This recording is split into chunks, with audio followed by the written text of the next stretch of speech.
Hey, what's up, everybody? This is Giles. I'm back with another episode of the Urban Arts Magazine's 40 Under 40. We are celebrating some of America and the world's dopest artists doing major things that are under the age of 40. Today, we have another amazing artist. She's a writer, she's a journalist, she's a storyteller. She's a crafter of words. I want you guys to help me welcome my friend, Miss Kymberly Amara. Kim, what's up? Hello, how are you doing, Giles? I'm good. Yo, thank you for joining me today. It was my pleasure. You know, anytime you could ask me to do something. But please, I'm gonna screenshot this and then always use that anytime you ask me to do something. Thank you. Lord. Okay. Obviously, as you can tell, that Kim and I have a friendship or relationship. I think I've known Kim. I was thinking about this earlier today. I think we've known each other for 15 years. Has it been 15? I think has it been 10 years? It was before. More like about maybe a little over 10 years. I mean, a little over 10 years. Okay, so I knew it was before I left for New York. I thought for sure. Yeah. So that was 2010, 2011. So yeah, a little over 10 years then.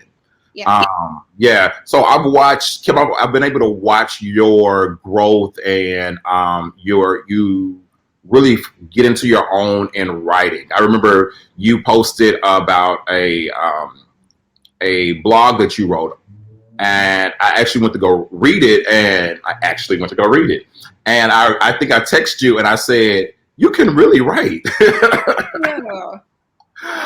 So tell me, like you don't find a lot of people who look like you and I doing writing, and doing writing well. Tell me how you got into that. I've always been a lover of words. I always have been an avid reader. And so I think it's just something that I've always wanted to do. But it wasn't until like 2015 where I said, oh, let me just, see, if I can actually pursue this.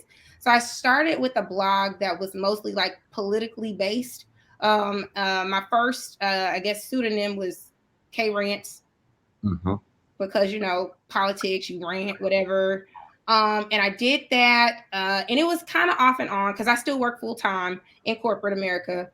And it was kind of just me just testing the waters, obviously trying to build a portfolio. And so I actually didn't start really pursuing it like seriously as a professional freelancer until, let's see here, COVID been going on now for 2 years. It's like COVID just to mess everything up. I believe it was like the end of 2019, early part of 2020. Okay. I got on Fiverr. And I was like, I wonder if people will pay me. Because, and I got on Fiverr and I was quickly picked up by a lot of people to write a lot of like social justice type of, projects. Nice. And so then from there, I just changed over to Kymberly Amara. I still have my blog, Worst Behavior, that I write on. And I've just, tried to take every opportunity to just kind of take whatever network relationship I have and parlay that into something else. And so as a result of obviously networking and then writing on Fiverr, I had an opportunity to work with an individual that was the editor for Heart and Soul. Nice. And then I had an opportunity, and that was more of like in the entertainment space. So doing that, I also had an opportunity to interview the founder of Rolling Out. Nice. And so I just, pitched him in an email one day and he brought me on. So I wrote for him. And so right now I'm just steadily taking on like publications and content. But I'm also looking at getting into copywriting. Okay. So tell me what copywriting is. Copywriting is basically any form of copy or writing where you are like selling something. Okay. Right. And so honestly, outside of being like an Issa Rae type, like a script writer, right? Or a novelist. So I'm thinking James Patterson or something like that. You would honestly go into copywriting and it's much more lucrative because my goal is to leave my 9 to 5 and be a full-time writer. Right. And so the experience that I have had up until this point with writing, there's a process to it. Right. And so a lot of people think, oh, I'm a writer. And so even when you say I write for Essence or Rolling Out or Madame Noir, whatever, Right. there's, they're not really talking about the money behind it. And so if you are in a position where you can't afford to write for those publications, that's great. But I guarantee you the money that's associated with it, Right. And so when you're talking about making an income that you can live off of, especially for those of us who are trying to transition from, corporate to freelance, Right. then you have to consider what's lucrative. So my thought process is, after doing this a little over a year and learning a lot, I need to focus on what's lucrative and successful, establish myself as a subject matter expert in that field so that I can build and grow. Because once you do one business well, then the rest will just kind of, and you can branch off, and then you can go back to like your passion projects that may take a little bit more energy and, investment as far as time and stuff. Because me, I love working with you. I'm always in your ear like, Jay, let me get on this, whatever. But Right. You have to, because I know you write plays and stuff, and I have a desire to write that as well. I have like a manuscript for a novel that I've been writing since 2015. Wow. And I'm scared to like show it to anybody, but I feel like it's pretty good, right? But Good. that's me. Yeah. And so the thing about it is that even still, like, there's a whole process to like get your manuscript picked up and, the whole publishing world. Right. So what I've done is just take my stuff. I've made some great contacts, some great relationships. But as far as writing, I know that I need to focus on what's lucrative so that I can transition into what I'm actually passionate about doing. If that makes any sense. Yeah, that makes a lot of sense. Okay. Makes a lot of sense. My question, and I heard you say this, and you may have already answered it, but I definitely wanted to pull this out. You talked about like the K rants, and then moving to Kymberly Amara, and then moving to entertainment. So it looks like you've dabbled in several different writing styles. Yeah. Are those different narratives, or is it the same muscle? So, okay, I'm a licensed social worker, and my passion lies around politics, entertainment, and I say social work, but social justice or social issues, right? Yeah. And so I find where I always come back to things surrounding social related issues, but K-Rants, obviously, I started off talking about everything from climate change to, Kim Jong-un, when that was a hot topic. Obviously, Trump, that was, a hot topic for a long time. And then from there, honestly, the entertainment piece came because I had the opportunity to network with the individual who was the editor of Rolling Out, which, you kind of put me in contact with that individual. And so that's where, the interviews with right. And you are a great and wonderful resource. And I will always, always, always thank you for that. And so that's where I got the opportunity to do like, interviews with, like I did Leon, right? I did Chef G. Garvin, and then a lot of just really dope people in their own right that are just killing the game in their industry. Yeah. And so that was more just like, article entertainment type stuff. And I did that, which is why I think I was even able to get the opportunity to write for Rolling Out. And even with that, they were like, okay, cool. Cause I think a lot of people do know Rolling Out for entertainment, but they wanted me specifically to cover business stories. Got it. And so I feel like my passion still kind of hovers around social related issues, but I can write about pretty much anything other than sports. Cause I just, Sports is a no. Sports is a no. I ain't gonna say it's a no, but I feel like I just don't know enough about sports I wouldn't feel comfortable writing about sports. Gotcha. So if Kim was given her dream opportunity and dream. Like, hey, money's not an option. Failure's not an option. You can do whatever you want to do in this writing world. What would that look like? I would be a screenwriter. I would be writing scripts and shopping them around the networks to tell more of our stories, and to bring, the everyday character to the big screen. Because I do feel like there's a certain narrative, we do see the stereotypical tropes, right? But which was so wonderful and great about Issa and Insecure. Yeah. But there, and even with Kenta Brunson, Abbott Elementary, that is perfect, right? He got money. That's how she started. She literally started on Instagram where he got money. And it's those types of things are inspirational. Yeah. And so I just think that, again, everybody's got their own different path, but I would love to tell just more stories about just everyday people and things that are relatable, because I do feel like there's a certain everything I feel like sometimes with African American people, Black people, is just like hyper focused on like this trend, right? And we are the culture, and I know that, but sometimes it's like we don't need to label it. It's just what it is, and this is just the story, and it just needs to be told. Right. And then not only can we glean from it, but then other people can glean from it as well. So that's what I would do if I didn't have any type of, challenges or whatever. I love it. So that little girl who is sitting in 4th grade and she wants to write, and people are making fun of her because she's in her journal, and mom says that you're not gonna make any money writing, go work at the post office. What would you say to that little girl? Nothing wrong with the post office at all. Yeah, they make good money. Like, we don't want you to be canceled now. So first of all, shame on mom, right? For not encouraging that young lady or that little girl to follow her dreams.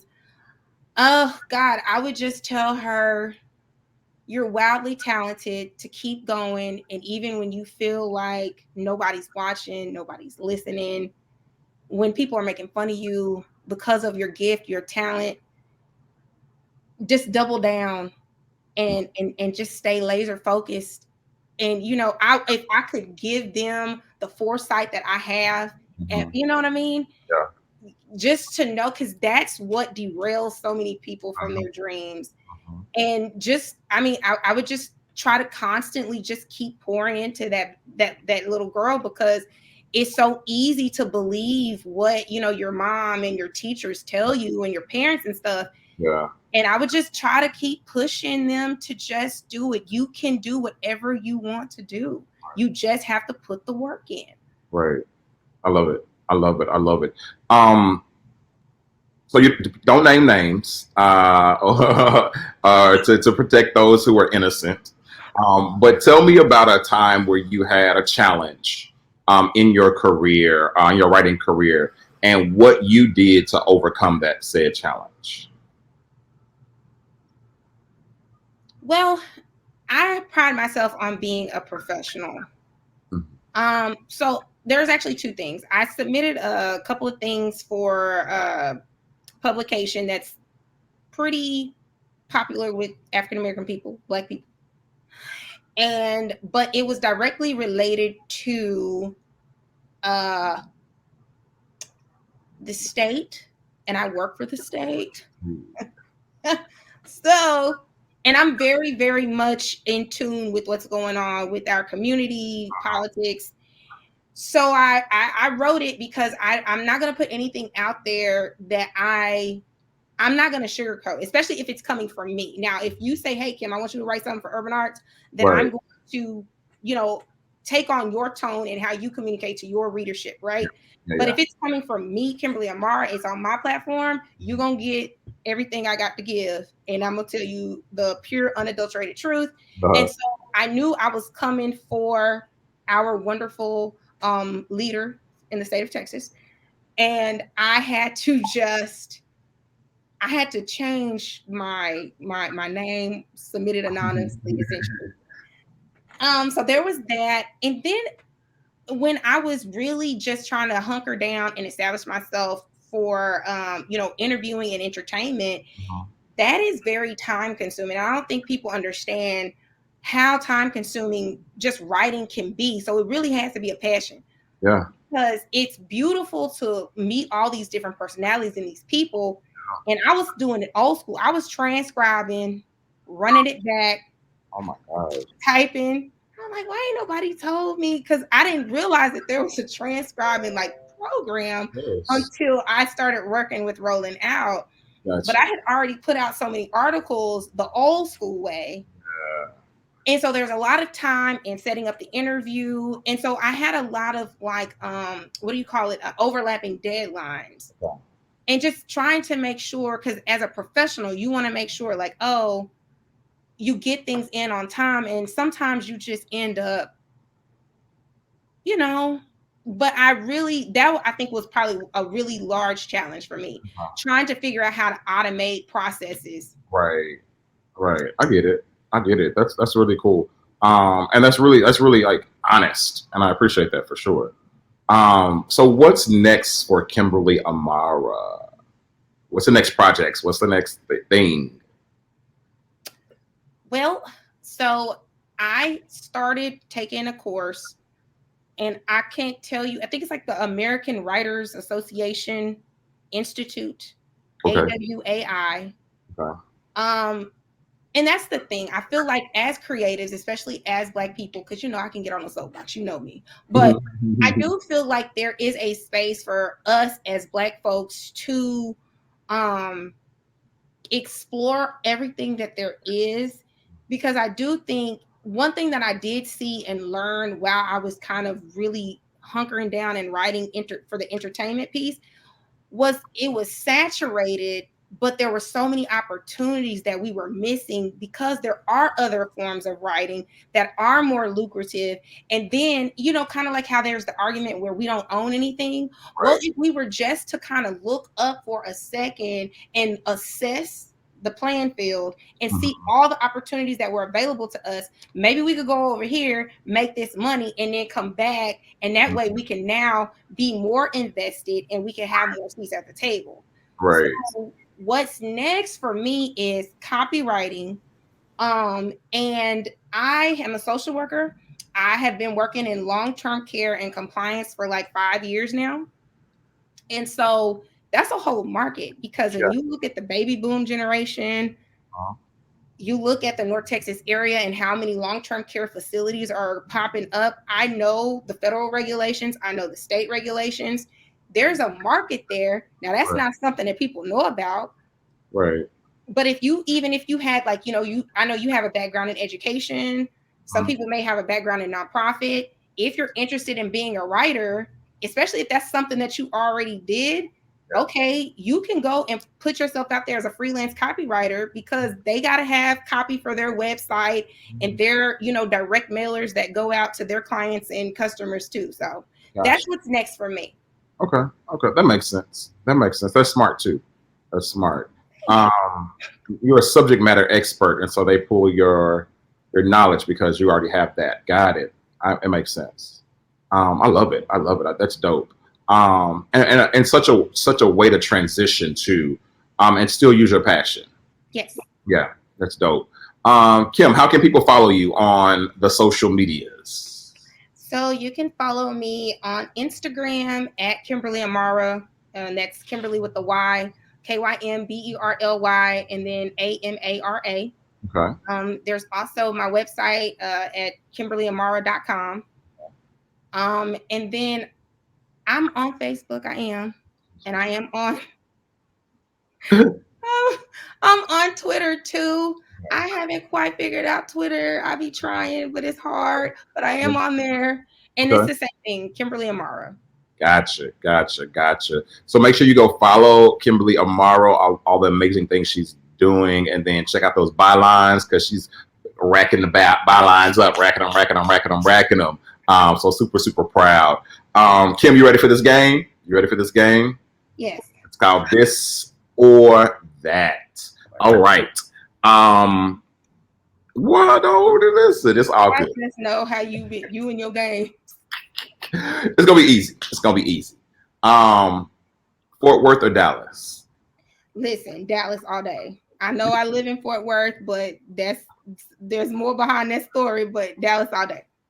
Gotcha. Okay. Whataburger or Chick-Fil-A? Oh, Mm-hmm. You know what? I'm gonna ride with Chick-fil-A because Whataburger is high in sodium. Oh, I never knew that. I ain't lying. You know, especially if you go on like one of these "I'm gonna be vegan" type of kicks, Mm-hmm. and you know your palate change, and so when you go back through the drive-through, you be like, "Oh, that's some sodium that wasn't there before. It was always there. You just, you know." You just couldn't taste it before. I got you. Boys in the Hood or Friday? Oh God. The first Friday? Yeah, first Friday. Yeah. Friday. Oh my God, why would you say that? Oh, and it's both West Coast. I mean, oh my God, because you had Ricky. He was fighting the air. God. Oh, Jay, I don't know. But then it was Smokey. Right, exactly. You got to pick one. This or that. I think, okay, Friday came out in 95. And I remember I actually rented out the cassette. So I'm going to go with Friday just because I have a closer. Right. It's more nostalgic for me. Makes sense. Angela Bassett or Lynn Whitfield? Oh. What?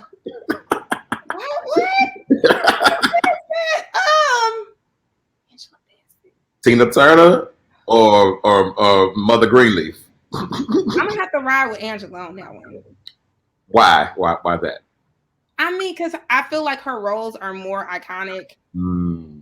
Okay. But I think they're both the epitome of class. Yeah. But that's hard. But I'm gonna rock with Tina. Okay, Tina. Yeah. Right. Nutbush City Limit. Exactly. Last one. If you had a superpower, would you rather be able to fly or be invisible? Oh, invisible. Why? I need to know what's being said in the room. I need to be able to move. I need to be able to move about the cabin freely. Freely. That is hilarious. That's hilarious. I get it. I said last one, but I lied. I'm sorry. One more. And this is perfect. It's perfect. Writing with pen and paper or writing on a computer? Ooh, pen and paper. Ooh, really? Because I'm telling you, I feel like that's no different than, like Audible or, the tablet for reading or the, actual textbook. Yeah. And it's just something about it that just, I got journals for days. Like it's just old school, I guess. Gotcha. I'm an old lady. Kim, you're not an old lady. You are 40 under 40. All right. But Kim, thank you so much for playing this or that. Thank you for chatting with us. Congratulations on being 40 under 40, one of our many features. And then make sure you go like, share, and comment on Kim's page. Make sure you support everything that she's doing. And then if you have some paying journalism gigs, holler at her. She's amazing. Kim, thank you for being with me today. Thank you, Jay. Appreciate it. Talk to you later.